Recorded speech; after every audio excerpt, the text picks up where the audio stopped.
Krishna Nam Sankirtan ki jai.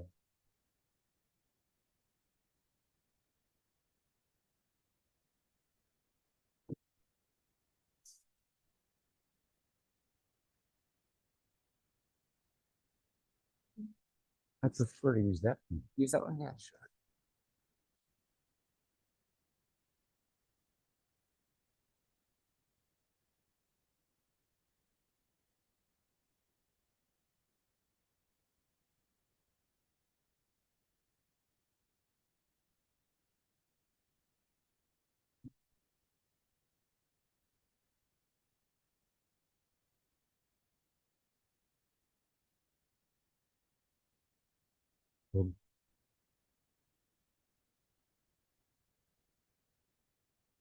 Om Jnana Tinirandasya Jnanandana Salakaya Vasundritam Yena Tasmai Shri Gurave Namah Ajnulambita Bhujo Tanakavadato Sankirtanai Kapitaro Amalaya Tapso Vishwambaro Dijavaro Yugodharma Palo Vande Jagat Priyakaro Karunavotaro Vande Shri Krishna Chaitanya Nityananda Sahodito Gurudaya Pushpavanto Chitra Sangho Tumuno Vandeham Shri Ramakrishna Abhaya Charano Soko Sukado Paramanando Sundaro Subala Priyo He Krishna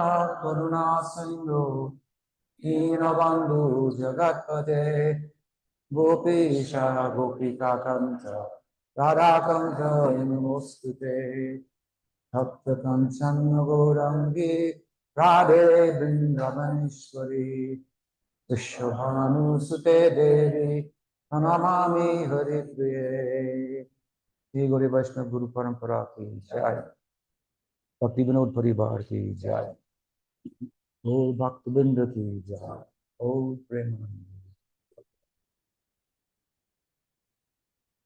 Good evening. Can you hear me?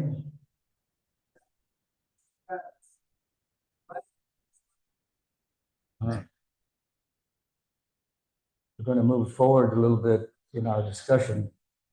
Yeah, please. Come forward.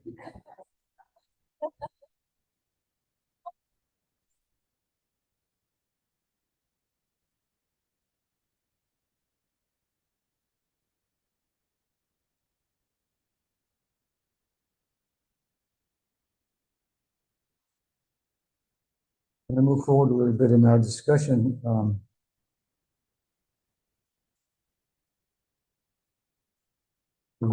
The Prakat Lila, the manifest Lila of Krishna. And as we have described it from the vantage point of Sakyabhav, eternal love, in my recent publication, Circle of Friends. And what I mean by that also is I have been lecturing here in the UK for a few days now, some of you know. But those, other than an intimate gathering last night, sorts, we have been in London. And I must say we've been very warmly welcomed, and I feel very grateful for the opportunity to be here in Brighton for the first time. And with regard to the Leela narrative, the Leela narrative of the Bhagavatam's 10th canto, as I said a number of times, one of the differences, of course, between the Leela narrative of the Bhagavatam, and the significant difference, and that of other Sattvic Puranas like Padma Purana, Vishnu Purana, Harivamsa Purana, where we also find the narrative of Krishna's Leela, his manifest Leela, his appearance on earth, his childhood, his Kumar Leela, his Poganda or boyhood Leela, his Kishore Leela, up through the full manifestation, if you will, of all the Leela stalis, the places of pastime in Braj, like the establishment of Radha Kund, the establishment of Govinda Kund, and so on and so forth, related to different pastimes. Then, of course, Krishna goes to Mathura and on to Dwarka and so forth. So these Leelas are described and in these other Puranas, but the difference between how they are presented to us in those Sattvic Puranas and the Bhagavad Purana, one of the principal differences, of course, is the Bhagavad Purana is not a Sattvic Purana.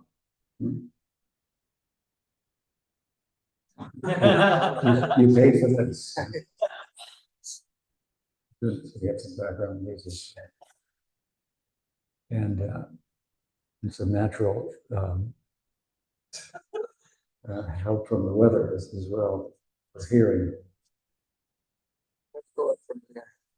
It's only going to get louder, you I said? said going to go up to the next venues. Oh. I'll be downstairs. I see. Well, anyway, so the difference is that in one sense that the Bhagavad Purana is not a Sattvic Purana. It is, as it describes itself, Dharma Projita Kaitavotra Paramonia Matsaranam Satam, etc. Vejam Vastavam Vastu Shivaram Tapatram Srimad Bhagavate Mahamanipite Kim Mahapararishvaram Sadhyo Hriti Avarujite Trakitihi Susu Sudhi Stakshanat. Powerful statement at the onset of the Bhagavad, the second verse of the Bhagavad, which of course picks up where? It picks up where the Gita leaves off. It says as not quite as much, but something similar.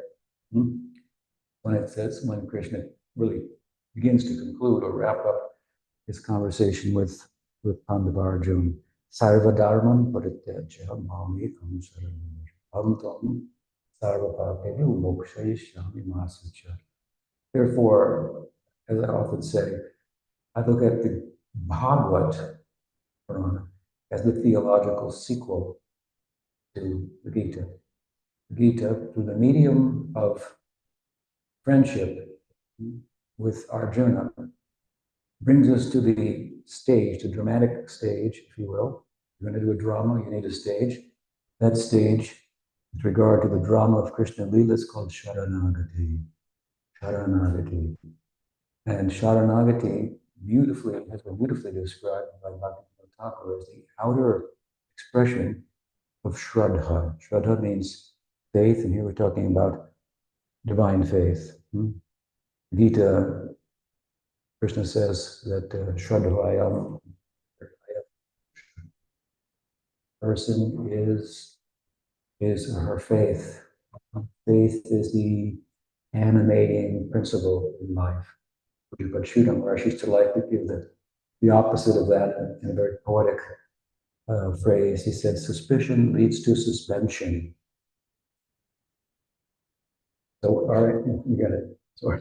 our animation, if you will, is suspended when faith is lacking and suspicion prevails.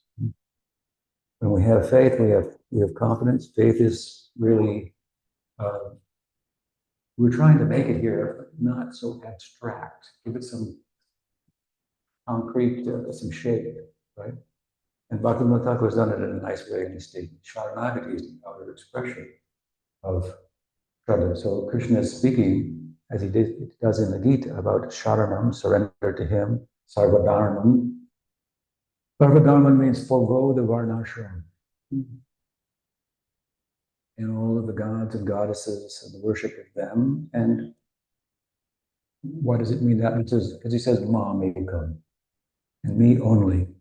Do Sharanam, Sharanagati, to me alone. And as he says in the beginning of the Gita, what is the beginning of the Gita? What does he say? To Arjuna, the second chapter, when he begins his discourse, he says, he tells him, don't worry. What is the verse? Masucha. What is the rest of it? Nanu Pandati, Masucha. Masucha. Anyway, he says, don't worry. And at the end of the Gita, he says, don't worry. Mamekam sharanam raja aham tvam sarvabhata mokshayasha. Sucha. I will protect you. If you think there will be any problem by foregoing the worship of this devi or that deva, who are significant, empowered representations of my power that correspond with features of the macrocosm of the world that your body and mind are a microcosm of, and thus you have a relationship with. And it should be one of gratitude for what they provide, what the sun provides in terms of providing you the light with which, for example, to see, what the wind provides in terms of the capacity for us to speak, which depends on wind and so forth. So we should have a relationship of gratitude with them. They are the Daiva Nitrena. We personify them. You could say it's poetic, or you could say, well, consciousness is behind everything. And so there's a personification of sound, or I should say, of light, of air, of water, and so on and so forth. But of course, poetry is a very particular genre, also of language, but it's a language that's very suitable for human society in terms of the opportunity that humanity presents to us. We're the most complex species of life, and one of the ways in which the complexity of our life can be understood is that we, as opposed to many other species, are taxed, if you will, with the question of why. Sometimes I have said that human life is the why. It's a question. Yes. It's a question about meaning, purpose, a qualitative question. Whereas in the less complex species of life, we find questions of how, to use Prabhupada's language, how to eat, how to sleep, how to mate, how to defend. All of these questions can be answered by material nature. But why?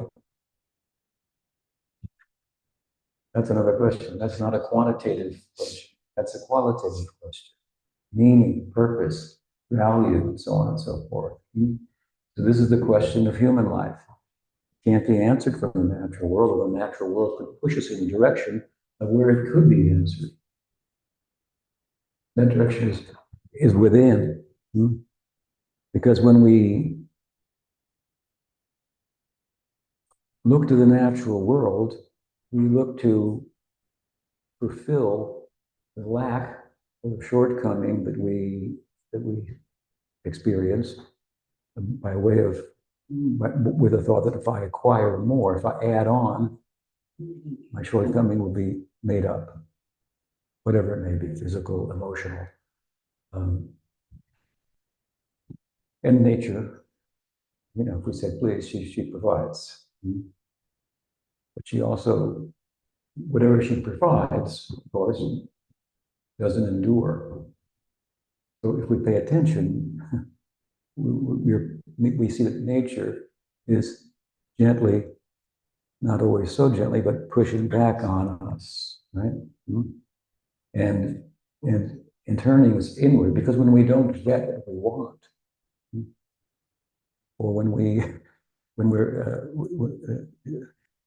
or when we have everything and we're still not satisfied, where else is there to turn, right? But inward. If any of us were taken into a kidnapped or imprisoned and deprived, if our senses were deprived, then we would turn inward, isn't it? We would try to resolve the situation philosophically. We would think more deeply. We would try to find something about our jail cell that worked, and so forth. So indirectly, nature pushes us in the right direction. And the Varnashram system, of course, is one that gets her to do that in a systematic way. It teaches us to regard nature. And as I often say, if you love someone, they'll tell you their secrets. The secret of nature is that she has a soul and it's us. Right? So she can push us in a direction, because if you perform if you show, I should say, gratitude to nature through the ritual that are prescribed, for example, in the Vedas, for communicating with nature. You can't just talk to the trees, talk to the clouds, talk to the sun, but there's a ritual way of communicating with them, corresponding with different seasons, and so on and so forth. And basically saying please and saying thank you. That's what these rituals are about. And engaging in some measure of sacrifice, in some measure of giving, be it just give thanks. And so there's some getting, right, in the giving.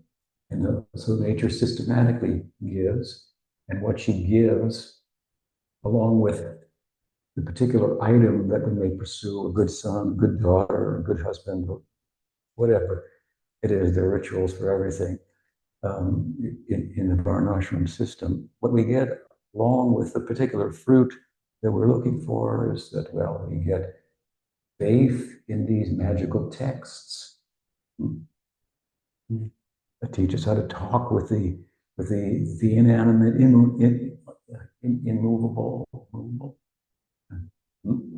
world, right? Or some of them are movable, like the cows moving. Anyway, the creatures, the world, and the natural world. It's a pity because the modern society is so distanced, right, since the scientific revolution from the natural world. It's no wonder we live with a great angst, confusion, and come to absurd conclusions such as there is no purpose, there is no meaning to life. Making a strong case for the no meaning, arguing for it, and so forth. Very confused society. So much for the idea that we're constantly making progress. Right? Problems say, what is the difference? Man is. What did he say? What did he say? He said, man is running on four wheels and barking. Man is blowing his horn and dog is barking. Four legs going. He would simplify things, but in a profound way, often. So this is a beautiful system. Of course, it can be used and has been abused, and it can be very much misunderstood. I'm giving kind of a broad and essential idea of the beginning of religious life. Gives you a license to take for a taker. it's so much more friendly, if you will, than someone like the Vishnu avatar of the Buddha, who just said, "Oh, stop taking, sit down." That's hard to do because you have a trajectory, you have momentum for eons and eons of taking. So the Veda, which the Buddha rejected, whatever it's worth, sat down. He, it's another topic, it's an interesting topic, I won't go there tonight. But the Veda is giving us a user friendly because it tells us keep taking, but it gives us a license to take. First, you have to pay something to get the license. It's do it at the right season, so on and so forth. You can't just take anything and everything. And so we start to get trained as we come from animality to humanity. There's a kind of what you would put in a cage. Humanity, the moral life is like to be in a cage. And you get if you have an animal in a cage, you want to train it, you give them a little food to stop, and just like a child, you say please, okay, say thank you. This is the beginning of turning from animality to humanity, and the Vedic texts with regard to the varnashram social religious system does so in a way that, in the context of turning from animality to humanity, we are simultaneously turning spirituality and answering the why question, because, as I said, the gifts that nature gives, the bounty, well, you can't keep it. If you pay attention, then the idea is, after having made a serious religious inquiry, you will make a spiritual inquiry. What else does the book say, these magical books? Let's look at the end, the Anta, the Veda Anta, where we learn about the soul of nature, and it's us. And how wonderful that spark of the fire of the Godhead, the entirety of consciousness is in comparison to all the things and all the thoughts you could have thought about them. You take a thing, and as limited as it is, you could try to think it into being more. You might even inch it forward a little bit and find another way to use it. So all the thoughts about things and all the things together add up to negative numbers in comparison to the fullness of the spark of consciousness that we are. So this is it's very interesting how the school, if you will, of Vaishnavism, it gives us a very pessimistic perspective on the one hand. I have a younger brother who many years ago went looking for his older brother who disappeared into the Hare Krishna movement, and he went to a temple, and they said, "Oh, you're Tripurari, his brother." So there was, everybody knows me, good or bad, me. In those days, anyway, and so they began to speak to him about Bodhi Vedanta, and they told him about it, and they said in the end he started to weep, and they said, "What's wrong?" He said that I have painted a picture. It's like I have painted a picture of my life with watercolors, and you've poured water on it. But it was a positive weeping. I'm in touch with him now. He's quite interested in these topics still. So it's pessimistic in a sense. It can sound that way from one angle, even very Darwinian, as the Bhagavatam says, "Jivo jivasya jivanam," such as the world. One living being is food for another. You look forward, you're hunting, look over your shoulder, and you're being hunted. And who are you being hunted by? By yourself. You're chasing your tail. You're taken, so now you owe. So off to work you go. What's the problem? This is material existence. So it sounds pretty pessimistic, right? But the text is also saying that about the world, but it's saying, but you are what was Nietzsche's Ubermensch? Something, you are the Atma. Of course, he wasn't thinking of it quite like that. But the world is positive. It's beautiful. There's another way of looking at that. You have to change your angle of vision. And from that angle of vision, you become the Superman, the Atma. What is the symptom of that? That you've harnessed all the human passions. Wow, it's the biggest miracle. You've harnessed the human passions. It's magical. You think about it. This is the objective criterion which we invoke when we seek to tell people that you may not have seen God as I was seeing last night, therefore you don't believe in him, but I can show you love of God. I can't show you the subjective experience of the mystic, but I can show you the objective symptoms, characteristics that are manifest cross-culturally through all the different ego-effacing spiritual traditions. They all have something in common. They have differences. The differences constitute different degrees of penetration into transcendence that they afford. What they have in common is they're all ego-effacing. They are all dissecting, dismantling, I should say, deconstructing, dissolving the conventional ego, which is this hunter that's being hunted, the selfishness and so forth, right? And so there are objective symptoms or characteristics which they manifest. And in a word or two, they are the harnessing of the human passions, which is, well, for the average person, that's a miracle, right? I've told a story before, it came up the last couple of days, worth mentioning, was with Prabhupada in Hyderabad. They had a big Pandal program, 50,000 people attended. Prabhupada was speaking from the fifth canto, the teachings of Rishabhadev, from the Bhagavatam, which are pretty heavy. You know, that, what was that verse used to quote?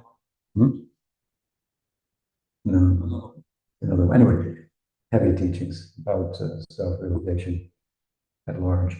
And then uncharacteristically, Prabhupada had agreed to answer some questions afterwards.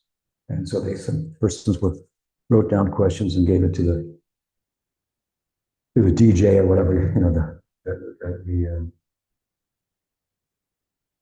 one of his disciples who was conducting affairs, and then he would read the question to Prabhupada. So one fellow asked, Swamiji, have you done any miracles? This is his criterion to measure the spirituality of Prabhupada. Despite the profound spiritual insights he was going and sharing from the Bhagavatam with Prabhupada, I was sitting right next to Prabhupada, and Prabhupada turned and said, yes, this boy has given up sex. And everybody went, oh, Bhishma, oh, wow. There were some other boys there too. I think he meant, you know, there was a few of us. I lasted anyway. so he's right. That is the one point is to harness the human passion. This is no small thing. This is miraculous. It's so but it's so seldom. I should say, it's such a high accomplishment, such a rarely achieved accomplishment. Not that you won't achieve it, you will, you're in good hands. You can go to Vaishnavism, we're in good hands, affectionate hands. We have an easy way of attaining it, relatively speaking. There are much harder ways for paths that are undertaken to achieve it, and they achieve it, but in our path, the method is easier and the achievement is greater. It reveals not only what we're not and frees us from the struggle with material nature, but positively acquaints us with what we are as an eternal Das of Hari. And what is our purpose? Hari Seva, very sweet, very charming. But this is but relatively speaking, in human society, this is a rare thing. Now, because it's a rare thing, and there's so few, well, people don't take them seriously. Some crazy guy, and you know, writes some poems. But actually, most people that they are taking advantage of, isn't it? I mean, like the Buddha, we'll put him in the same category, right? And thousands of years later, or Jesus of Nazareth, and so on and so forth, Rumi amongst the Sufis, they have spoken to lots and lots and lots of people. nobody has spoken to as many people. I mean, nobody has as many people who have listened to it. There are many famous people. There's a Gandhi, there's a Lincoln, there's a Chamberlain, is it?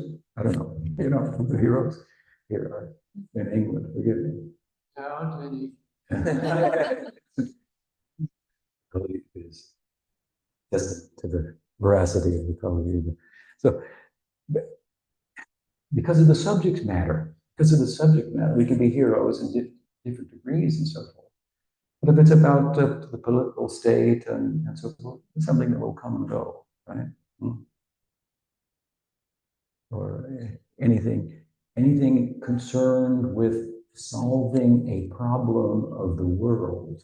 We may be famous in this regard for our invention, for our insight, and so forth. But the problems of the world, that itself is not the way of looking at it. The way of looking at it is the world is the problem. That's very different. Because the problems of the world are pressed down here, it comes up over there. Pressed down over there, it comes up over here. There's no end to that. That's why the moral life of Varnashram, for example, unto itself, cannot be the sum and substance of spirituality. One of the reasons. But the great mystics, if you will, Chaitanya Mahaprabhu being our primary example, the subject that they're talking about is solving the problem of the world, which is a perception. It's a particular angle of vision that we have in which we're taking from the world. Hunting and being hunted. And of course, so because that is an enduring problem and because that problem can be solved, that angle of vision can be changed. So these people, these saints that have spoken, so their message is resonating with somebody thousands of years later. So they may be few, but their voice is actually quite, it's very soft but very loud. Very soft, very powerful, very profound quality of the discourse and so forth. And it is a teaching that's backed up by example.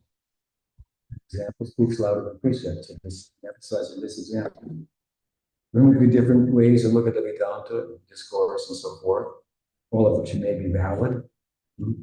But it has to be backed up by Shraddha Parijadishnatam, by Brahmanish Upashanashaya, by spiritual standing and character and harnessing miraculously the human passions. This is a very, it's compelling. Compelling. The Varnashram is this system of working with the natural world, if you will, and communicating with her through ritual and whatnot. It provides us with a bounty and insight into its temporary nature of all the gifts. This inward to answer the Brahma Jignasu, to answer deeper than Brahman, Rasa Jignasu. What is our prospect? So at any rate, a little bit of a tangent from our main topic, but it's very related. The Varnashram system, beautiful, meaningful as it is, teaching us to say please, to say thank you, to put it in a simple way, beginning of religious life, spiritual life, and the pursuit of the actual meaning, purpose, has its place, it's beautiful, and Krishna is saying, give it up in the Gita. Sarvadharma Parityajya, and replacing it with Mamekam Sharanam Braja. So this Vaishnavism of Chaitanya Mahaprabhu stands on the head of Varnashram. And it typically, Gaudiya Vaishnavism in particular, it comes to us through sadhu sangha. Sadhu sangha is the birth of bhakti in our life. And the type of bhakti that is the central dispensation of Chaitanya Mahaprabhu is this Ragamarg, this ideal of the that we see the type of bhakti and lila in the bucolic rural setting of Sri Vrindavan.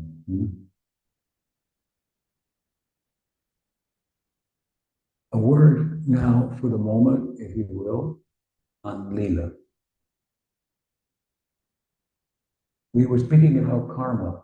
It is movement out of a perceived necessity, lack. And it's problematic because the more we move, it's like quicksand. The more you go down. You need a Tarzan to swing in and say, don't move. And then pull you out. Right? With regard to Gaudiya Vaishnavism, we emphasize bhakti asamjataya bhaktya. You can only get bhakti from bhakti. Bhakti makes bhakti. Nothing else makes bhakti. So from Varnashram, from being a good person in the Varnashram system, a morally upright person, you won't get bhakti. But it could be said that because in the midst of the worship of all the gods and the goddesses, Varnashram includes the worship of Vishnu too. He may not be understood as the god of gods, but some Vishnu worship will be done. So there will be some bhakti done. That's what makes the whole Varnashram system work. Karma marg won't work without a little bhakti. Jnana marg won't work. Yoga marg won't work without a little bit of bhakti. So how virtuous and how powerful is bhakti? Is the compelling teaching of Chaitanya Mahaprabhu. Why not just do bhakti? Now the kind of bhakti he speaks about, that he embodies and so forth. This is not the Vaidhi bhakti that can give you tender to mukti in Vaikuntha, which the start for which could come from the Varnashram. But that worship of Vishnu that you would do in the course of Varnashram, that is not related to the Leela of Krishna in Vrindavan. Therefore, Rupa Goswami says, only Mahatkripa, only a person with that teaching will give us our start in the pursuit of our prospect to enter that Leela. So, important point. So you need to target that for sure. And our ideal is that Leela. So a word about Leela, because Leela is also a kind of movement, right? If we are moving in the karmic realm out of obligation, perceived necessity we've taken, and now we owe, and we're implicated, and we're going down in the quicksand, and so on and so forth. So to stop that movement, this is the result of the ingress of jnana, of knowledge. Knowledge of the Atma, right? Knowledge of the Atma will stop us from pursuing enduring happiness in relation to things that don't endure. So jnana cancels out karma. Karma cancels out jnana. One, karma is ignorance, jnana is knowledge. So they cancel one another out, right? Jnana is about uprooting avidya. So jnana doesn't mean ordinary knowledge. Jnana is not arrived at by an intellectual exercise unto itself. You use your intellect in a particular way, but in relation to revelation, for example, connection with revelation. Because as I said earlier, not tonight, but the problem with reason, in terms of its being a medium to arrive at comprehensive knowing and thereby perfect happiness, is that reason is a product of avidya. You follow? Reason, what are your senses a product of? What is your body and mind a product of, and your intellect? They're karmic. You understand? They're arising out of avidya. Avidya means ignorance. So this bodily force, mental prowess, intellectual prowess, these are all counterfeit currency in terms of your desire to buy real estate in a land where there's no death.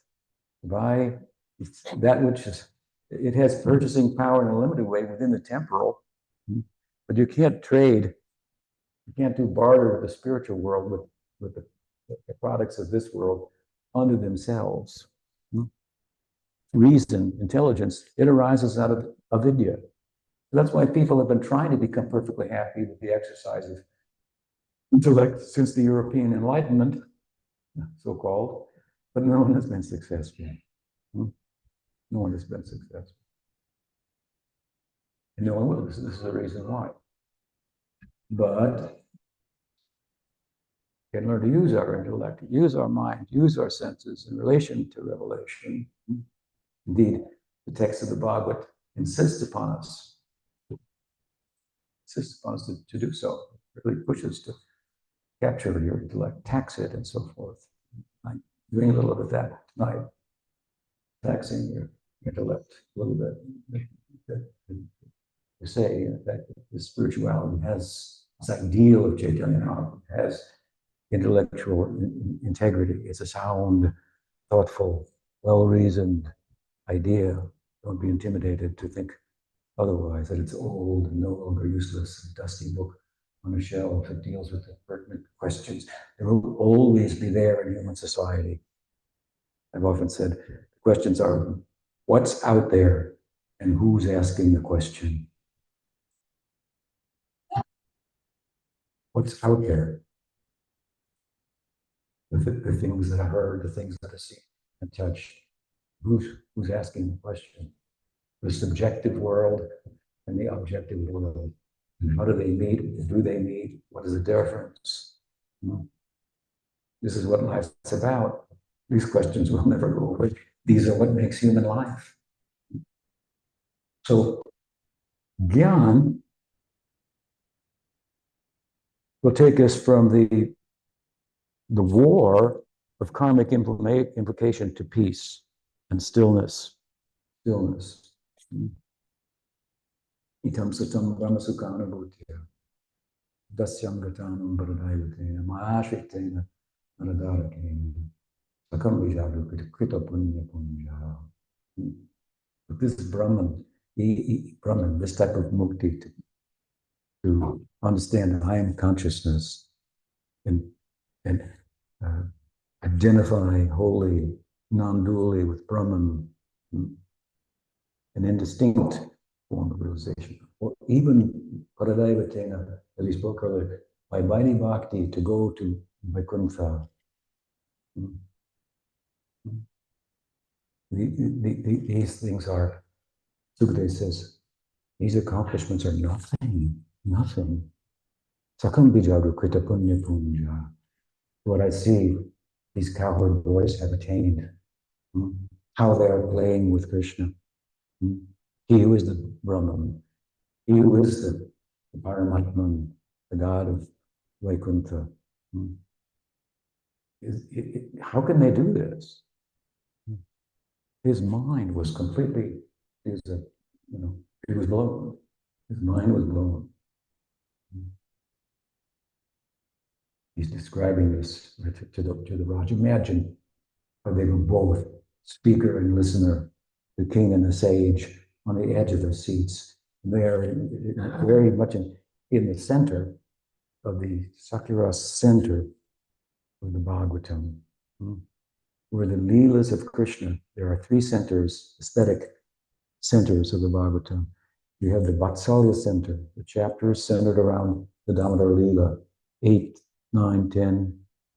You have the Raspanchadjaya, 5 chapters, the center, aesthetic center of romantic love. And then you have the Sakura centers, the last part of the 11th chapter up to 18. The Krishna, beginning with Krishna's, the end of his childhood, when he's a calf herder, up through his entire Poganda Leela, in the middle of which his adolescence, he's an early bloomer, starts to manifest into his full-blown adolescence. I want to go there. We started in our talks in London with regard to Krishna's Sage Kumar, at the end of his childhood, in his cow herding, calf herding. From there, we'll go into the 15th canto, after 11, 12, 13, 14, the Brahma Vimoha, to the 15th chapter, Gopastani, and the Poganda Leela, and Krishna's, and now Balaram comes very much to the foreground in the Poganda Leela. So the slaying of Denakasura, his significant role in the following conversion of Kaliya Leela. Some people say chastisement, but really a conversion. A little strong, but sometimes that's necessary. And from there to the Poganda Leela into, the beautiful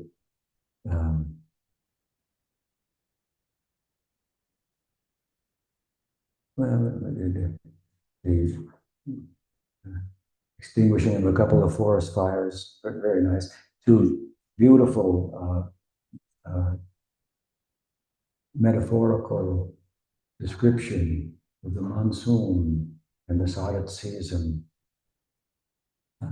We're going to come out on the other end and discuss it first from there. But before we do, we're going from karma to jnana to leela. Our goal is through sadhu sangha, which this kind of sadhu sangha for Brajapati can override the system that we spoke of earlier, which is humans begin with varnashram, inquiry into dharma, dharma jignasu. From there, Brahma jignasu. Right? By sadhu sangha, this can be crossed over. And immediately we are doing rasa jignasu. Of course, we have to be careful about that, because in our inquiry about rasa, Rasul Vaisaha, if you want to talk about Brahman, keep talking. You have to come to this point. He is rasa. He is rasa means he is two. How can he be two? Because rasa requires two. It requires two becoming one. As I often say, in a dynamic sense. If I love you, then you love me, then you and I become we. Right? The dynamic one is you should underscore this point. Love means oneness. Radharani says, if you say I love you, it means you don't understand anything about love, because in love there is no other. There is no other.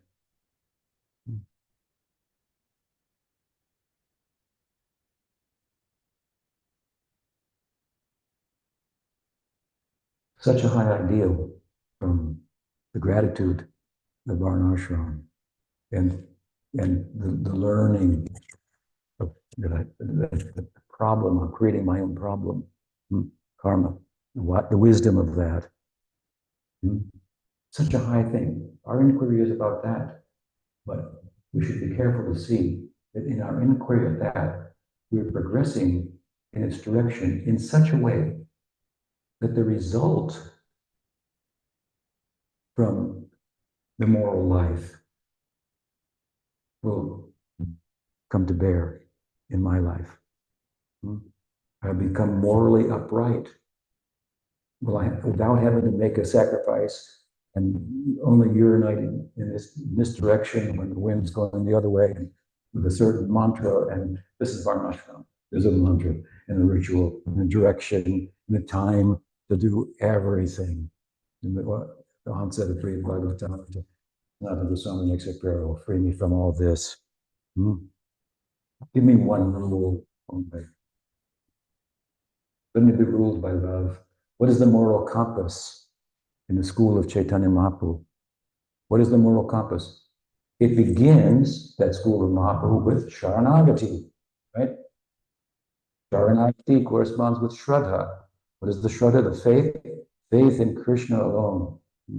Faith in Krishna alone is wise faith because it means I have faith in Krishna alone means I don't like Brahma, I don't like Shiva. No, it's not like that. I have faith in Krishna alone because I understand that all the gods are partial manifestations of him. These are powered stations in the natural world that different souls will be appointed to at certain times for their purpose and so on and so forth. Right? But Shraddha, faith in Krishna, Sharanagati, in him alone. We can come to this by sadhusanga, and if we come to it by sadhusanga, that faith, and we pursue the path with sufficient, tasteful, appropriate inquiry into the prayojan. What I mean by that is, well, it requires some adhikar, some eligibility to inquire and to apply oneself at different levels. What do you think to be Krishna consciousness now? In 10 years, you may realize it's very different and conduct yourself differently. Same, but an extension of that in ways that you would have thought. After all, what is the difference between Bhava Bhakti and Sadhana Bhakti? When the theological person of Krishna becomes a real person. Some devotee asked me recently, Krishna is a person, we say, and we teach to worship him, but it's hard to think of him as a person. He's not like there as a person. What to do? I said, for teaching is first, you have to become a person. Now you only think you're a person, but you're just a passing thing. You'll be identified with just the fleeting, the movement of material nature. Just combined for a short period of time in this way, in a subtle form of mind and so forth, and in the gross sense, in the physical sense, in body. And it is all, just the wind just blew us together for a little while, karmic wind, and we'll all dissipate. So, Chaitadarpana Marjana, this is the beginning, cleanse the heart. And then in Bhava Bhakti, then the person that you are comes out. This is Bhava. You can say, material life, karmically speaking, we think, I am this, or I am that. And that and this can change, and it will. You can think, I'm a child, and then you will think, I'm a mother. Right? And you're no longer a child. So that you're a mother, that can change too. You could change your nationality, right? You can change your biologically your gender, and all kind of things. You can change. So these are all, we think I'm this, I'm that. But what is constant? I think I'm American. I think I'll change and I'll become an Indian. I'd love to be an Indian just for a day, to live inside the Indian mind. One of my ambitions. See the world. It's very fascinating to me. So then I maybe become a Britisher. Then back to Indian. Those things can change. So I could be this, I could be that, I could be this, I could be that, I could be this, I could be that. All these things are changing. But what's not changing? That I could be this or that. That I am doesn't change. I am this or I am that, that changes. They change. This changes. But that I am, that doesn't change. And how much bigger is the I am than I am this or I am that? It's huge. It's that spark we said earlier is bigger than the whole world put together. Right?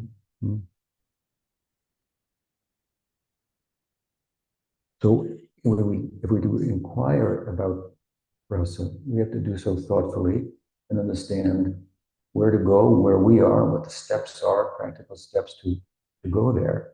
And we should see that through sadhusanga, we've come to the path of bhakti. We should see that in our progress, the results of being involved in the varnashram should accrue to us. Being, let's say, for example, a morally stout person. How will we accomplish that? I mean, this is the problem, of course. It's a very high theology, so you can be preoccupied. You can turn other people's heads with it, fascinate yourself with it, but not change your character, right? And there's a history to this. You can go to the Vaishnavism, it's the problem.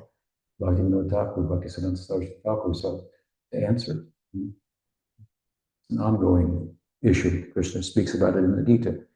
The path to me, it may be corrupted. And I reinvest in it through parampara, to bring to light its relevancy, what it actually is, when it's been misrepresented and so forth. Bhaktivinoda Parivar, our lineage coming from Bhakti. He's an example of that, what he did in his time. People were talking about Raga Bhakti, and they didn't have even the moral character of the Varnashrami. In criticizing the Varnashram, or not criticizing the Varnashram, and misunderstanding it in relation to Gaudiya Vaishnavism. So, how will we become a moral person? We have a criterion, a mental, or a moral compass. What is the moral compass? In Bhakti, Sharanagati. Sharanagati is the beginning, the stage, the dramatic stage on which the Leela, Krishna, will be performed. What is our moral compass? We should find it within Sharanagati. It is Anukulyasya Sankalpa Patikulyasya Vajni. I will accept what is favorable for bhakti. I will reject what is unfavorable for bhakti. You'll be so much more morally stout than anybody in Varnashram. You'll be waving to Brahma, the post of Brahma. It could take 100 lifetimes of perfect execution of Varnashram to karma marg to attain there. Guru Kumar just floated into the position of Brahma by his mantra. Bhagavatamrita, this book it speaks about Kram Mukti. So going to Goloka, step by step, going through all the different religious possibilities. He had the Gopal mantra, he chanted his Gopal mantra, and found himself in Brahmaloka. Brahma had to leave for some reason, so Krishna appointed him as Brahma. You can see how morally stout he was. It's Brahma. Vidhi. This is another name for Brahma, Vidhi. He's following all the rules, right? He's looking for 4 heads. Are people following? He set the whole thing up. It's a system. So if you accept what's favorable for bhakti, you reject what's favorable, you have a new criterion of what's good and bad, rather than the mentally conceived good and bad, product of our sensual input and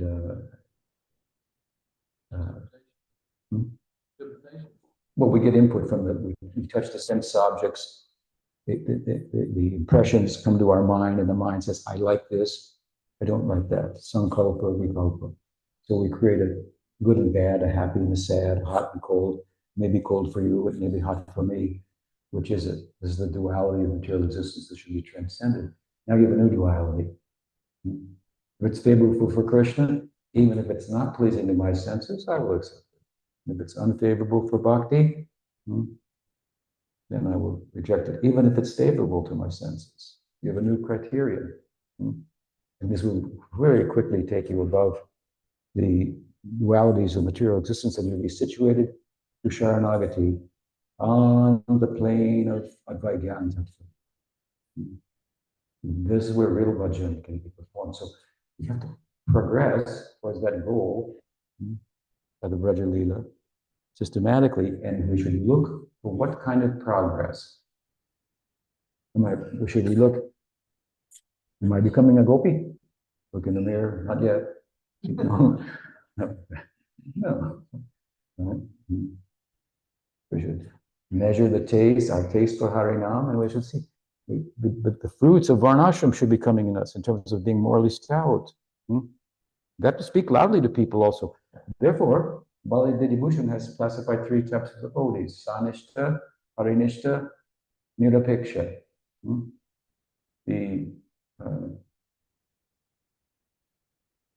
What is the second type? Sanishta, Parinishta. The Parinishta, typically a householder. This was in the Varnashram world. time when that system was up and running, if you will. The householder would be a devotee, strong faith in Krishna, and would adhere to the varnashram just to set a moral example for all the people who thought that was the sum and substance of what it meant to be religious. Without thinking, the Parinishta won't think for a moment that because I do the varnashram, I observe the ritual, my bhakti will be increased. Or if nobody's watching, I don't bother to do it, my bhakti will somehow be hampered. No, don't think like that. That will be an instance of your bhakti being covered by karma. And we want not only bhakti that's not covered by karma, but bhakti that's not covered by jnana either. Jnana karmadi anavritam anukulena krishnam shivadam bhakti ruchate. So this, you have to understand the role of varnashram in relation to bhakti. If you think women cannot be gurus, they have to follow the Sri Dharma. Your bhakti is covered by karma. You understand? Sri Dharma, this is part, how a woman should act according to varnashram. You think it says in the Manu Samhita that if you're standing behind a sannyasi and he's getting in the way, you're seeing Lord Jagannath, you can climb up on his shoulders? Yes. That's what one lady did in Jagannath Puri. Chaitanya Mahaprabhu said, if only I could have that kind of eagerness to see Jagannath Swami. Her action, her ideal, this character is so compelling to him. This is how he thought. Right? You know the story of Mukunda and Raghunandan. Mukunda is the father, Raghunandan is the son. And Mukunda asked his son, trained him to make offerings to the deity. And then he went out with his mother, with his wife. And the boy, Raghunandan, made the offering. And Krishna ate the offering. So when father came back, said, did you make the offering? Yes. Can you serve it out? Well, Krishna ate it. I said, what are you talking about, Krishna ate it? See, here's the plate, Krishna ate it. He said, no, don't, yeah. They started chastising, you're not being truthful here, you admit it. And the boy wouldn't admit, he said, no. So he turned him over to his mother and said, you know, make him admit. No, he wouldn't admit. So father said, with the wife, all right then, smarty, we'll cook again and you will make the offering. And he said, okay. This now caused some doubt in the heart of Mukunda. He wasn't intimidated by that. Mother cooked again, boy went and offered. Now his doubt is increasing so much that he had to peek behind the curtain. And Krishna was eating. Then he could understand the Krishna, the son. Later, Mahaprabhu met them, Mukunda and Raghunandan. He said, Mukunda and Raghunandan. He said, who is the father and who is the son? You look alike. Mukunda said, Raghunandan is the father and I'm the son. Whoever is more bhakti sets a better example. If the wife sets a better example, husband will follow her, worship her like a gopi. Right? This is not varnashram standard. There's a famous story, how to say, anecdote provided for us by the great Bhaktisiddhanta Saraswati Thakur about his guru, Srila Krishnadas Babaji Maharaj. One fellow approached him. As Babaji Maharaj, I got today or yesterday, I was married. I wanted to your blessing and so forth. So he had some idea, you know, how he would carry on as a household man. Now he had a wife to assist in his bhakti and whatnot. And so Guru Shardas Babaji said, oh, very nice.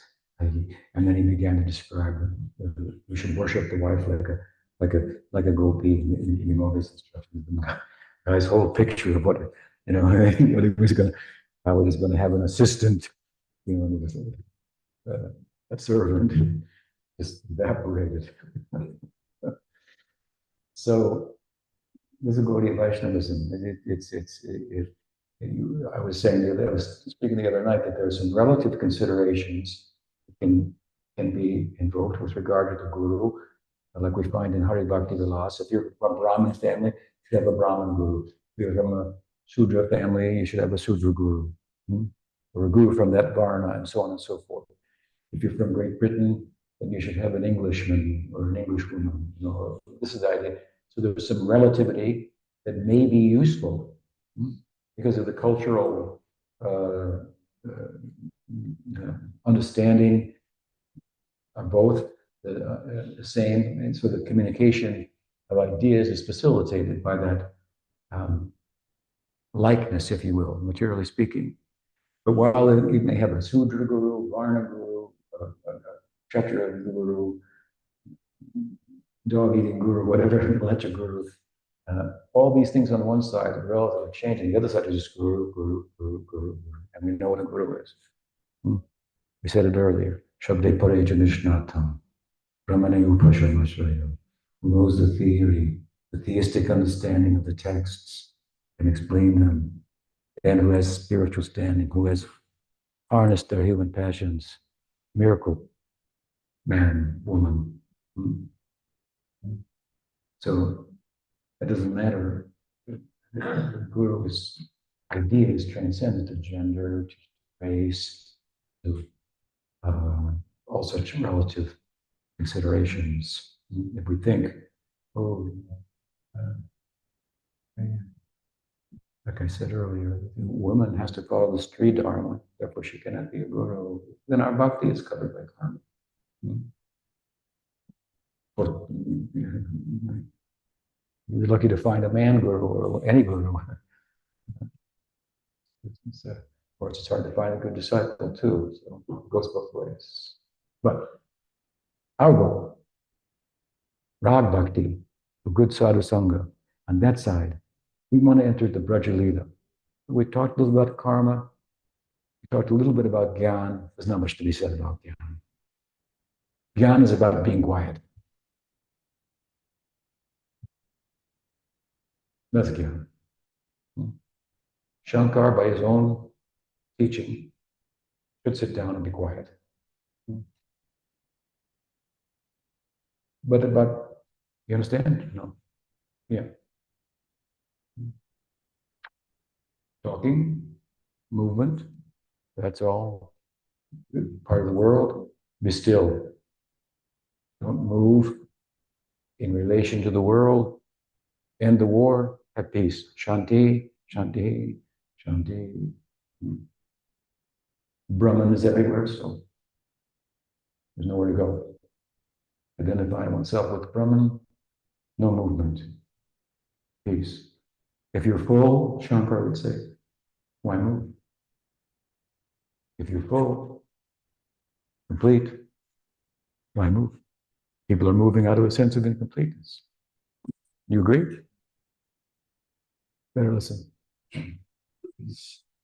We say, there's another kind of movement, that is Lila.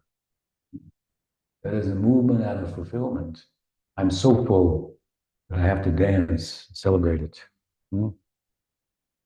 Movement out of fullness rather than in pursuit of fullness as a result of some emptiness. Now we're in the consciousness world. Consciousness is not just this, what it means to be something, to experience, would be a modern explanation. What it's like to be, to feel.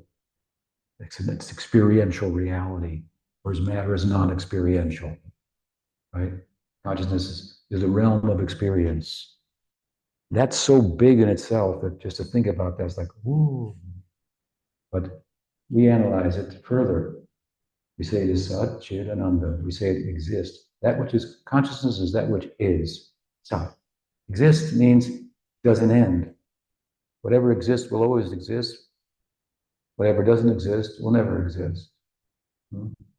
This idea of Vedanta. So things that exist apparently, but are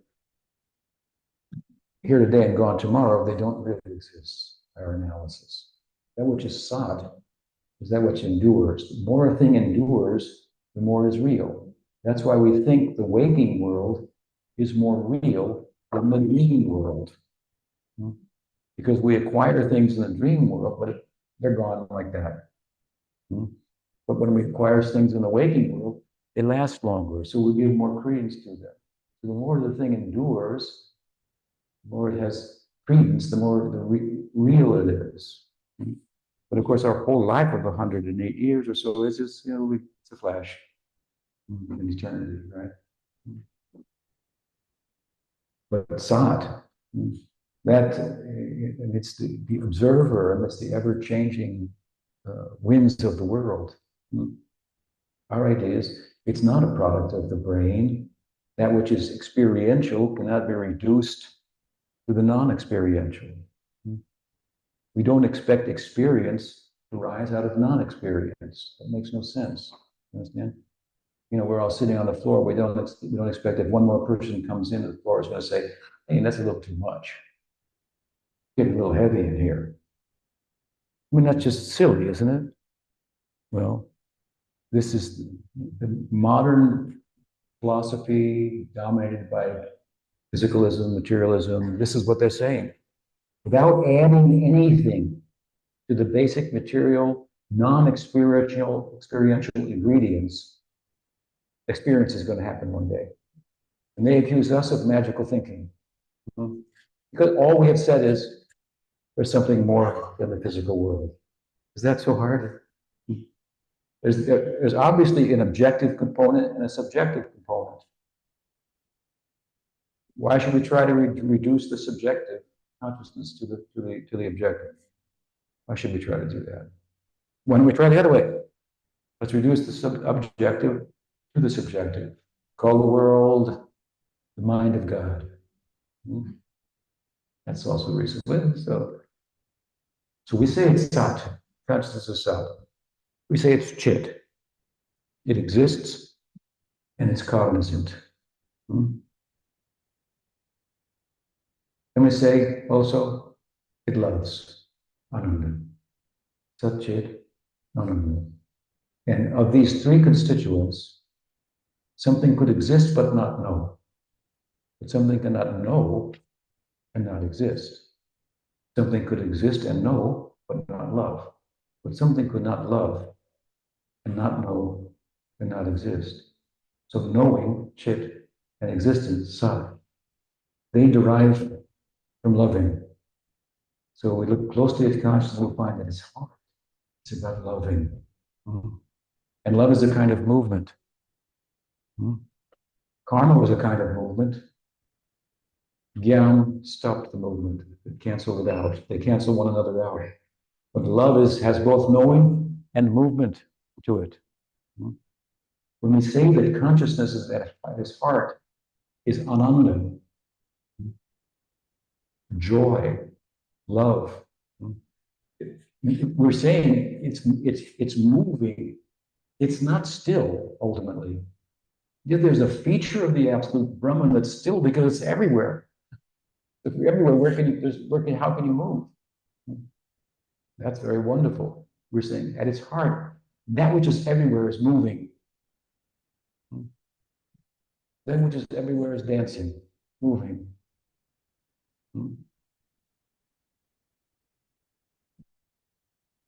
Such is the power of love.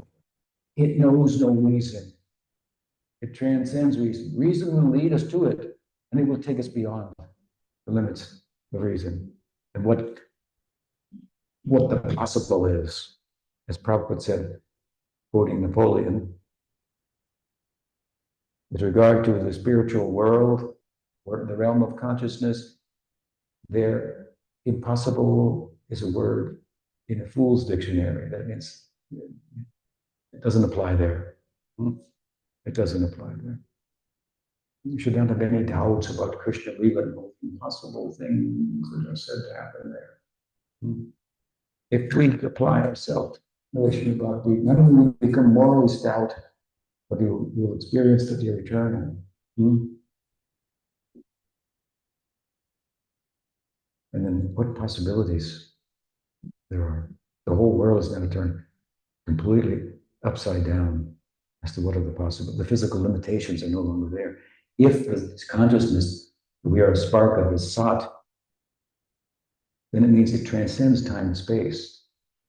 And we are in a particular frame of reference in which there time and space um, uh, uh, limits possibilities, right? You have to go so fast to get, such a distance over so much time. If consciousness transcends time and space, it's not physical, then what? The limitations with which we in material consciousness look at the realm of Leela as it's poetically described to us by realizers who try to put it into poetry, language, and explain it to us. It's empowered poetry, but it's limited too because that dance of the Godhead is beyond thought, beyond word. There can be empowered words about it, and they should be taken advantage of. These Leela Granthas, these descriptions of the Leelas in Bhagavad, coming out of the samadhi of Vyas. That's where they come from. He saw Krishna in samadhi, and he wrote about it. We had to enter the hair, right? All things possible. The Goswami's Leelas that expand upon the Leelas of the Bhagavatam. They are attempts to speak about their experience with the limitation of words, and they use poetic language to do so, because poetry by itself as a genre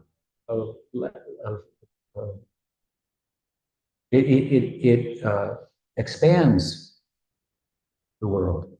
As I often say, in poetry, the moon can have wings, fly across the sky. It's no problem, right? And this, of course, what we're trying to do in material existence, expand the limits.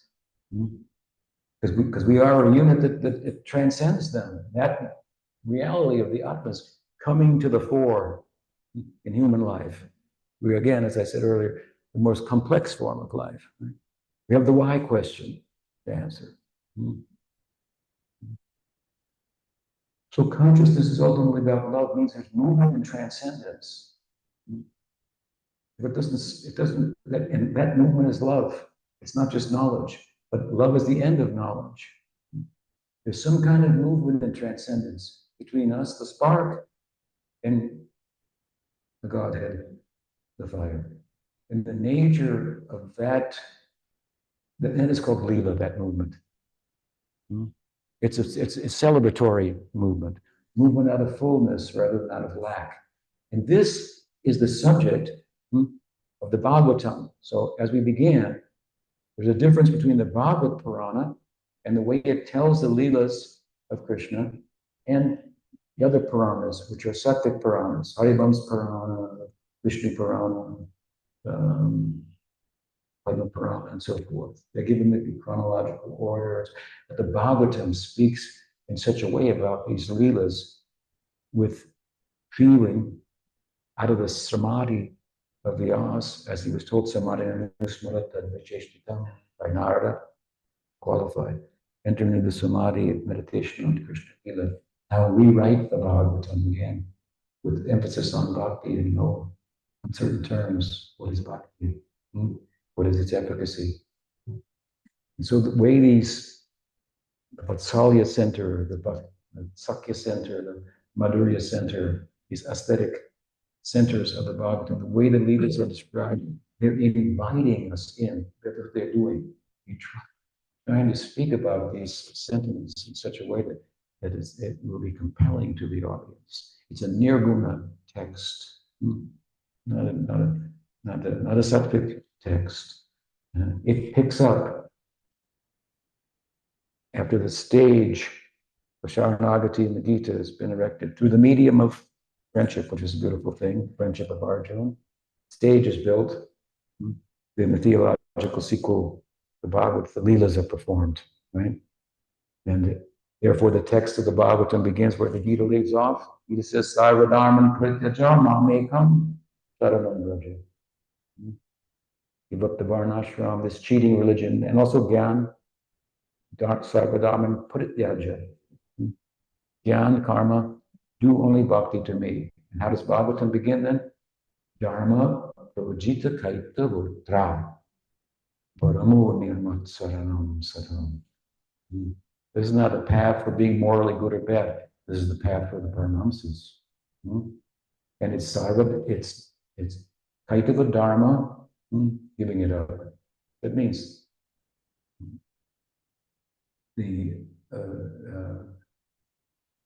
well, Krishnadas says it like that. He says what? Same thing. Chaitanya Charitamrita, as he offers his obeisance, namaskar to the presiding deities of his text, Gaur Nityananda. Bande Shri Krishna Chaitanya Nityananda Sohod. Uradaya Pushpavanto Chitro Sando Tamonudo. So, Dharma, Artha, Kama, Moksha, Vancha, desires for these things, Dharma, Artha, Kama, even the desire for moksha. These haunt the soul. That desire is like a ghost. It has to, you get that out for bhakti to come in, this kind of bhakti. So he's giving, they're giving this premadam to the world through the, Krishna says, through the two mediums, Srimad Bhagavatam, Grantha Raj, great text, and the person Bhagavatam. Through these two, giving it to the world. And this is the beginning then, that these ghosts will be chased out. The desire for Dharma, Artha, Kama, Moksha, and we'll come to Nadanam, Najanam, Nasundarim, Govitam, Maha, Jagadisha Kamari, Mama Janmani, Janmanishvare, Bhavatad Bhakti Raitaki. You will stop wondering, when will I be liberated even? Sometimes devotees ask, Maharaj, will I be liberated in one life? I say, in one life you will. Which one? The one where you stop asking the question, where it's no longer an issue, because you've actually paid attention, you're actually practicing bhakti. Instead of going through the motions, you're actually engaged, your intelligence is engaged, your mind is, your body is engaged. Mahaprabhu says, Mama Nadanam, Najanam, Nasundarim, Kavitam. I don't want any of these things. Bhavatad Bhakti Rahoita. I only want bhakti to you. You who are the Varnashram, Paramatma, presiding over the world of desires, push you out of my heart.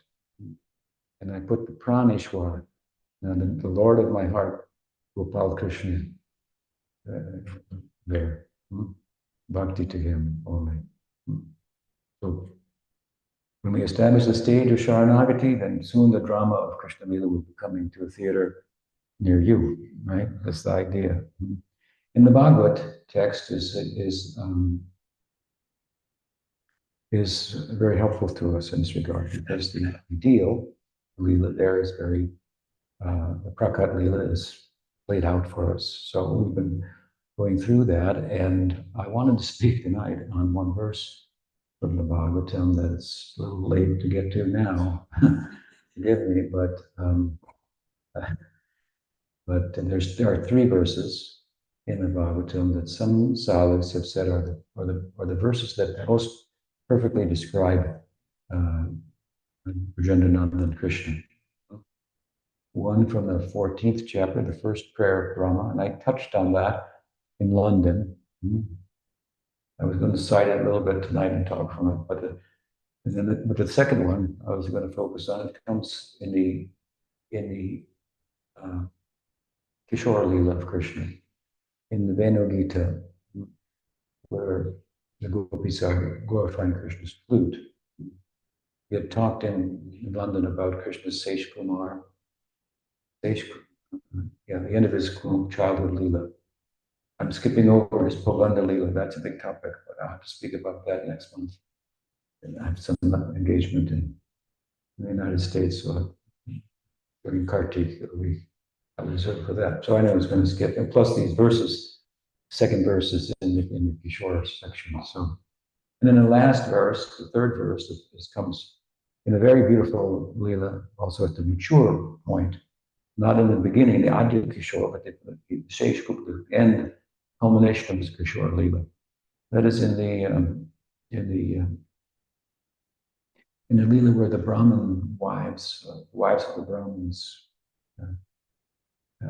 get the good company of Krishna and his friends and their husbands, get a lesson from them, where the wives become the gurus of the Brahmin husbands. Oh, shocking thing. Report them to the GBC.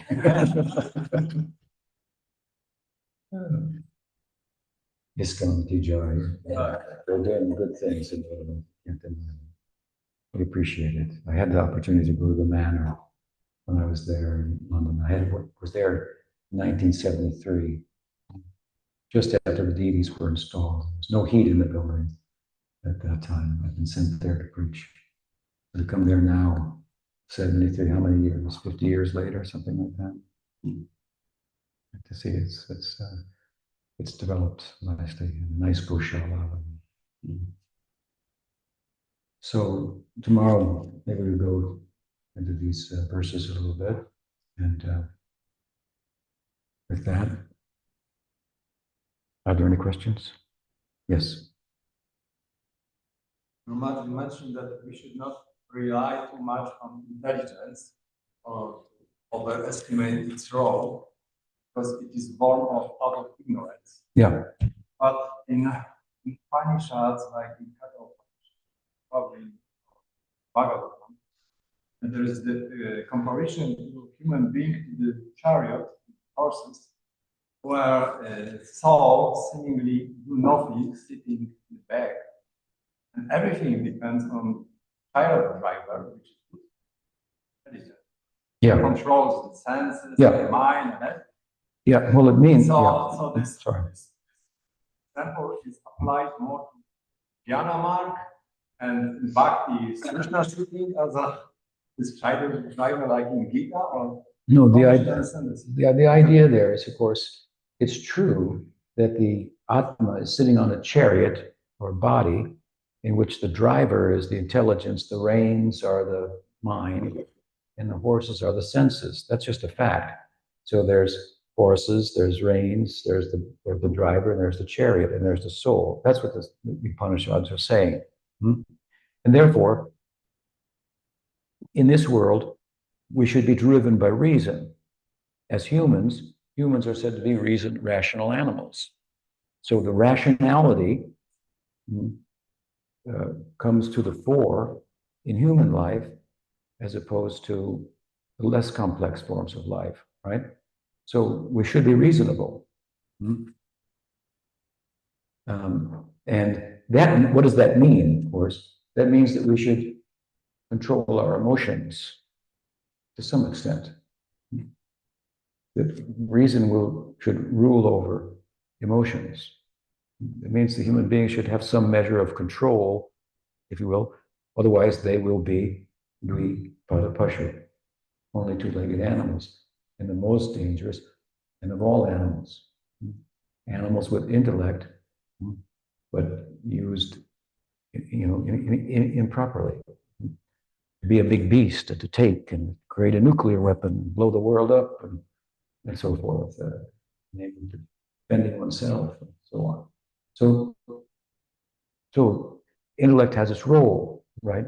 But by intellect, you cannot, unto itself, the point is you cannot arrive at comprehensive knowledge, the knowledge by which you can be perfectly happy, the knowledge by which you can say, there's nothing more that needs to be known. I know now. What do I know? I know I. This is the smallest word, capital word in the English language. The most used word and the least understood word. And everybody's trying to understand I. I said the other night, stand out and look at the moon, full moon, from my porch. I live in the forest in Northern California with two students. I come to you from there. And stand out on the deck and see the moon, and to think that people went there, what the math was of that. What a huge accomplishment. It's huge, it's staggering to think. Hmm? But then I ask, of course, to them, those who went, did you find what you were looking for? Hmm? Do you even realize what you were looking for? Think about it. We are all looking for the answer. What am I? Hmm? We're only as human as we're asking that question. Really, what am I? Why am I? What am I? Hmm? So all of that energy, and really, you're really just trying to find out who you are. And I can teach you to go there. You don't have to know mathematics at all. You don't have to get a college education or anything. Hmm? Right? Very a different method. It doesn't cost anything. Turn within. Hmm? To know the I. So the point is that by gyan alone, you cannot, but excuse me, by intelligence alone, you cannot realize that you are a servant of Krishna. Realize it. You cannot. Now you can theoretically understand, but how will you do that? Well, it will be in conjunction with revelation. Intelligence should be used in relation to revelation to understand its implications. It takes intelligence to study the text and so forth. That's called jnana yogya. It has a role, but my point is unto itself, just exercising your intellect. What is just exercising the intellect? Europe is a good example, and the Americas, and now the rest of the world to follow. What is that? To use intellect in a way that is unhinged from revelation. That's what we call philosophy. What we call theology is to use intellect in relation to revelation. Yukti means reasoning. So there's Keval Yukti and there's Shastra Yukti. Keval Yukti means just to flex your intellect. I mean, it's a pretty far out thing. You can think about things from so many different angles, come up with so many different ideas, and conclude I should kill myself, like a Camus or something, what you come up with. It'd be interesting to somebody else for a while, and some other idea. There's just it's kind of it's crude to say, but it's kind of like just mental masturbation. There'll be no child happiness will come from that. Hmm? Now, when you use intellect, when you engage in Shastra Yukti is something that you can do in time. Hmm? Shastra Yukti is a characteristic of devotees who are more advanced. They can study and learn from the scripture and think about it in such a way as to land on their feet. Hmm? What I mean that, well, there's a reason why in the Vedic culture, not everybody was allowed to read the sacred texts, only the Brahmins. Hmm? Now you see people read the book and they go, okay, I was studying the Bhagavatam, therefore, like I was with Prabhupada after a temple in Berkeley, California was established. Prabhupada came there for the first time, went on the morning walk, we were on the walk, and the temple president said, Prabhupada, we have in our temple, we don't let any women in the temple during the japa period. We put them in another room. He thought that this was the teaching, and he was reading the books and stuff, and he thought Prabhupada was very pleased.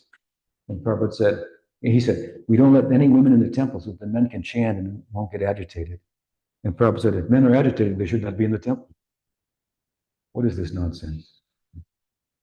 So this is an example that somebody is reading the books, but like, they're not getting the point here. They just pick up on something that corresponds with their own psychology, and then they use it to support that, rather than getting beyond their psychological, issues and problems, and entering into a trans-psychological ecstasy, where, well,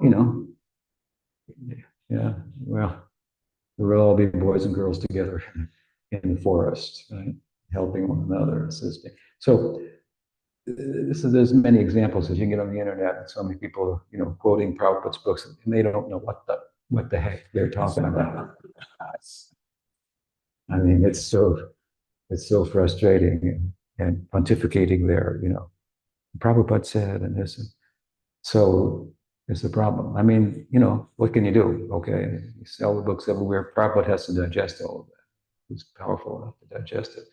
There's some good, so something will stick somewhere. Some people will understand, and it will go on, and more literature will be written, and so on and so forth. We want that, but you know, there's a downside to that as well. That's an example of it.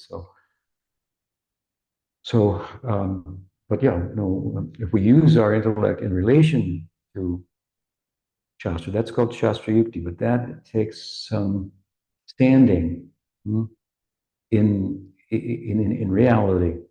Hmm. And you know, good company, consistent good company with someone who has that kind of stand, can give us consistent Shastra Yukti, and then we can, so then you're using your intelligence in a spiritual way, but unto itself, the intellect, not tied to revelation. Well, that becomes the problem of the modern world and all the, you know, I mean, to philosophize yourself into the idea that there's no meaning and purpose, and then argue that there's no meaning. What's the point of arguing if there's no meaning? Well, you want to have a debate. Your position is there is no God, there is no meaning. Anything we say here is already determined. It has no more meaning than the sound we were hearing earlier of the rain falling on the roof. And you want me to debate with you? That's your premise. What's the point? Why should I even debate with you if that's your idea? I mean, it doesn't even make any sense to have a debate. You understand? This is the madness we experience. What else? Yes.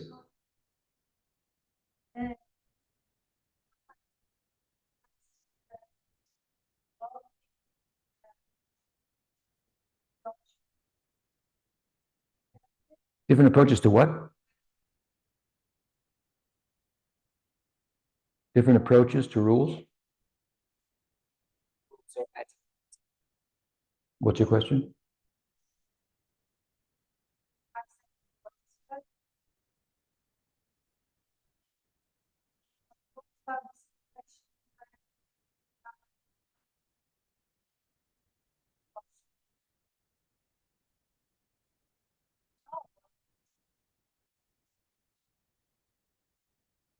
Uh-huh. You need good guidance. You have a teacher, you can ask, you know.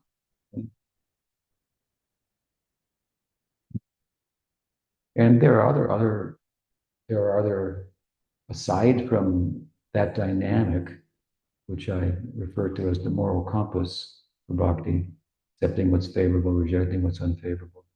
There are many things that are uh, um, told out, right? What is favorable is not. What is the moral life? Also, I mean, it's not that we be unacquainted entirely with what it means to be a morally stout person. You don't have to think too deeply. You have to be truthful, be honest, you know, and so on and so forth. Obviously, life is dynamic, and I guess that's what you're referring to. There's always unique instances to deal with what's right and what's wrong at any given second. And so when we are approached with that, we have to draw upon our experience, what we've seen from sadhus and our guru, what we've heard from the text, and then we make a decision. We may be right, we may be wrong, but you're doing it the right way. If you do it wrong, you'll find out in due course. So, does that help? I mean, you know, we can't give everybody an answer for what to do in every instance. Some of them have never occurred yet, and they will. So, but I will say this to you, another thing which is the heart of our teaching. Guru Maharaj used to say that sincerity is invincible. In this regard, he would quote the Gita, Tripurari Maharaj, Bhagavad Gita, Nahi kalana krit kaschid vegatin tatavachati. This is from the 6th chapter of the Gita.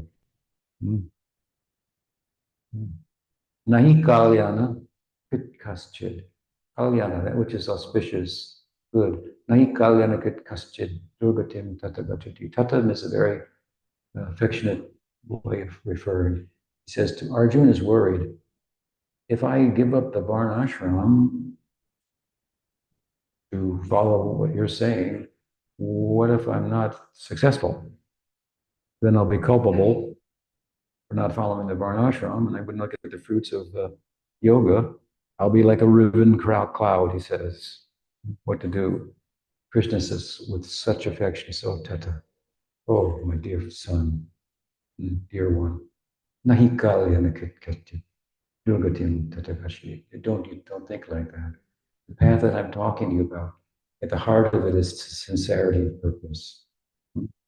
Sincerity is invincible. So you exercise your heart, you try your best to make the right decision in every instance. And you'll be right, even if you make the wrong decision. That will prevail. What is the heart of bhakti? It's how you do it, with what spirit you do it. Krishna says, yes, you can offer a fruit, a flower, water, simple things. Patram pushpam phalam toyam yo me bhakti prachiti tanam bhakti upadita. Ashnami prayatatmana. Twice in the verse he's emphasizing with bhakti, with bhakti. So, what else? Similar. Bhavagrahi Janardana, he's called. He who accepts the spirit of the offering. So, if one is sincere, even if they don't know how to do it. Look at the person in the South India, Mahaprabhu met. People, he didn't know any verses from the Bhagavad Gita, but he used to carry the Bhagavad Gita around, and people would make fun of him because he was illiterate. Oh, you can't even read or write, and you're carrying the Bhagavad Gita around. And he was weeping. So people thought that they were making him weep because they were ridiculing him. But when Mahaprabhu said, "Why are you weeping?" He said, "Well, I cannot read or write, but every time I think of the picture in my mind of Krishna, who's God, and he's driving the chariot of Arjuna. He's like a taxi driver, a rickshaw driver. Rickshaw, come on, and take me here." This is Bhagavad Gita. And Krishna's the driver, and Arjuna's the rider, the passenger. When I think of that, I weep. Mahaprabhu said, "You have understood Bhagavad Gita." He didn't know one verse of the Gita, right? So it's an example is a little higher in relation to your question, but in all instances, be a sincere devotee. You try your best. You draw upon the example of the guru and sadhus and what the scripture says, and consult with others and so forth. You try to make the right decision, and you'll be well situated then. Sincerity, he said, who most translated this verse, is invincible. Yes. I have one doubt related because to adopt this, because we always say, stressing that bhakti is not dependent on vairagya, Yeah. detachment.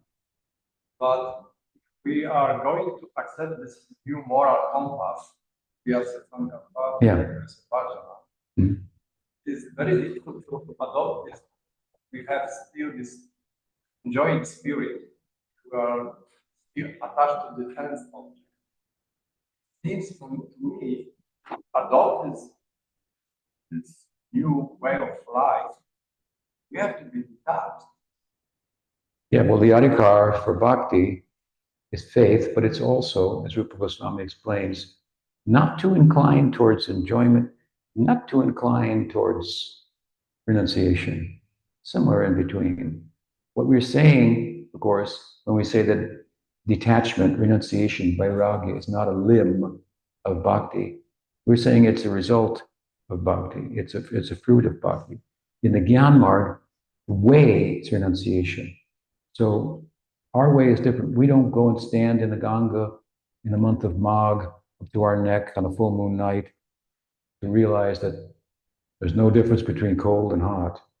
And then in the summer, sit in the Rajasthani desert, surround myself with fires and say, hot, cold, it makes no difference. This is the path of tapasya.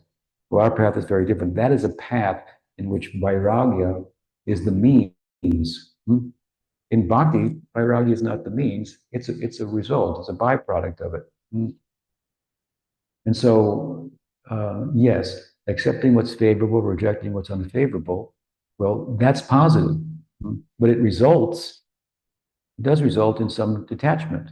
Yes, it should. Janiyati ashu vairagyam jnanam chaira oitika vasudeve bhagavati bhakti yoga prilajita. Very quickly, janiyati ashu vairagyam should come from bhakti. But it's not that, in other words, the very acceptance of a thing that's favorable for bhakti is bhakti. The very rejection of a thing that's not favorable for bhakti is bhakti. And it shows up in the form of renunciation, but it's not overtly a path of renunciation. So renunciation has its place in bhakti. And yes, I mean, this is an interesting philosophy. It's a nice idea and everything like that.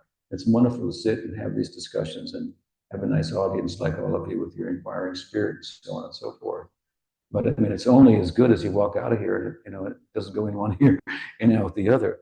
And if it doesn't go out the other ear, then it goes down into the heart, then there's going to be a change in your life. That's a fact. There's going to be a change. Now, the change may look like renunciation, but really what it's about is positive. You're embracing what's favorable for serving Krishna. And, there's a religious orientation to this life, and there's a mystical orientation to this life. You got to start, somewhere with the religious orientation. Most people are going to be householders and their families and so on and so forth. And Bhakti's powerful, so she can harmonize that. You can unlike jnana and yoga, you can have children and a family and be a bhakti yogin. So it's the power of the bhakti. But renunciation, it should be that the fruits will drop from the tree when they're mature. Therefore, we caution against artificial renunciation, markata vairagya. That should not be done. So we caution about it. But I mean, yeah, this is a yogic path. It's not everyday life, so it does warrant or merit or to mandate, say, that your lifestyle will change. That's a fact. But it's pretty nice, I mean, right?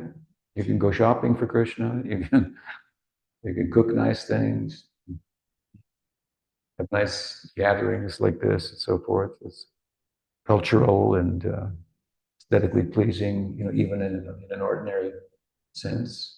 That's a lot better than living in a cave, right?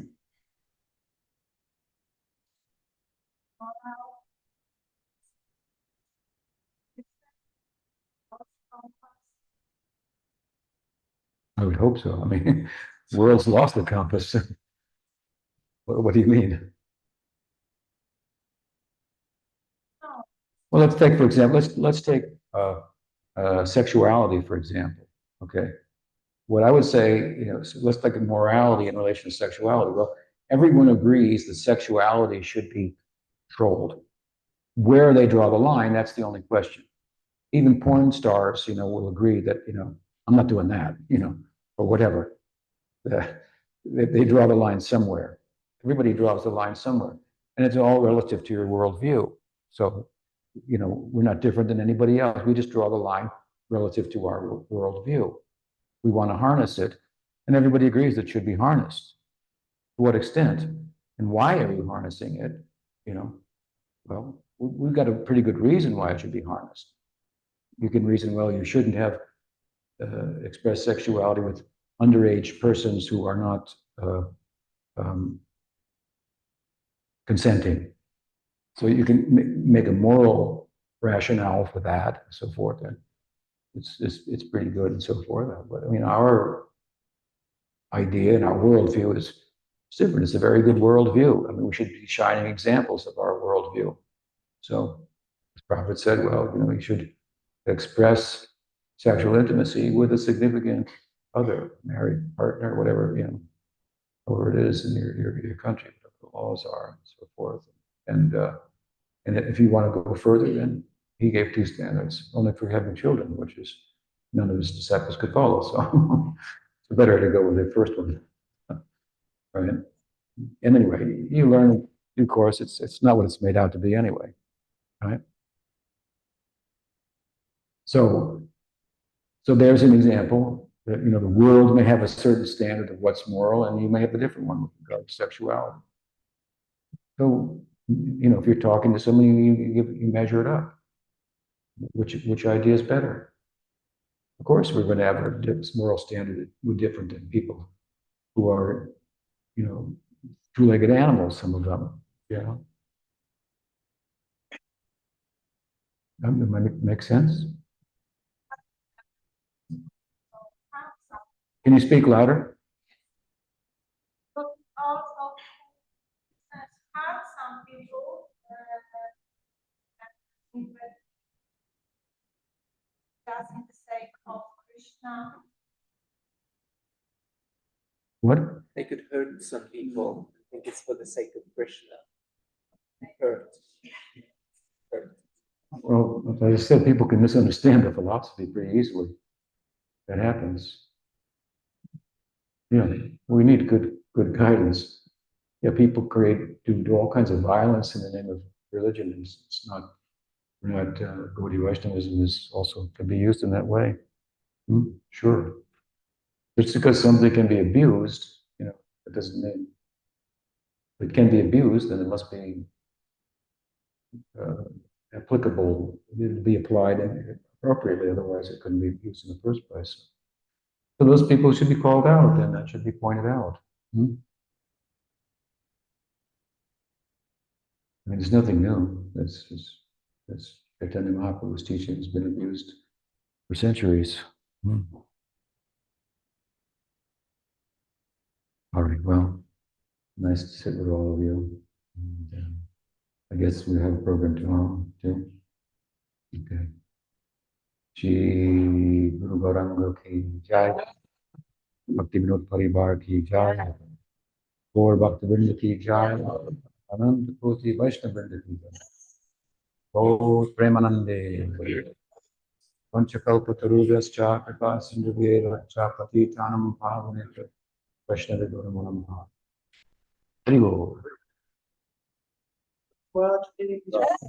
I'll sit here for a few minutes. All right. Are you going to serve prasad to the people? Yeah. Okay. So thank you all for coming. We really appreciate your attendance. So I just want to point a few things out. We have a book table over there. So if anyone would like to take a look at the books of Swami Bhaktivedanta Tripurari, you can check them out there. And then we've got prasadam being served through here. So make your way there, and thank you for coming. Very good.